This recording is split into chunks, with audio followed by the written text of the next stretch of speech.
Now, the death toll from the devastating twin quakes have, of course, climbed to 235. Health Minister has confirmed this. Health Minister of Canada as search and rescue operations.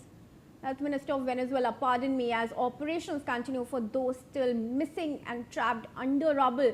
Parliament President Jorge Rodriguez says the country is racing against time to save lives, with more than 138 aftershocks reported by Thursday afternoon. Several regions, including La Guaira state, have been declared disaster zones.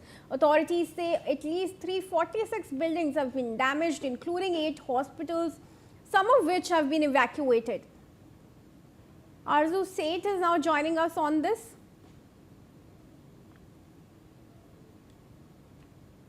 Can we go to Arzu if Arzu is connected with us? All right, Arzu is yet to connect with us, viewers, but relief and rescue efforts continue on a large scale. Arzu is there with us now. Arzu, of course, firstly, the death toll has risen to 35 already. Several aftershocks already reported in the country by Thursday. What is the expectation now for rescue and relief? Of course, Venezuela is rushing against time.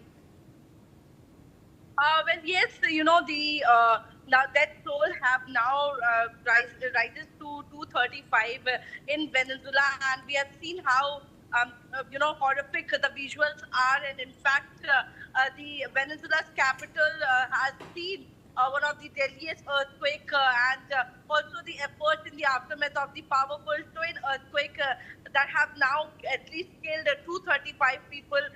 This is what the U.S. military has said, and also U.S. Marine Corps Major General Captain has in fact arrived in Caracas, Venezuela today to oversee the Department of War support to Venezuela earthquake relief efforts.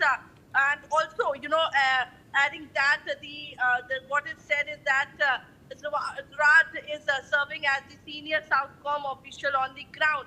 So yes, the U.S. military is in the Venezuela to provide assistance to the people and to provide help to the people. And but the number of the killed in this twin earthquake is rising, because still the people are being searched. The rescue operation is still going on. People are still stuck in debris. The horrific picture is still coming from Venezuela. Yes. Stay on with me, Arzu. Let's take some more breaking news updates, viewers.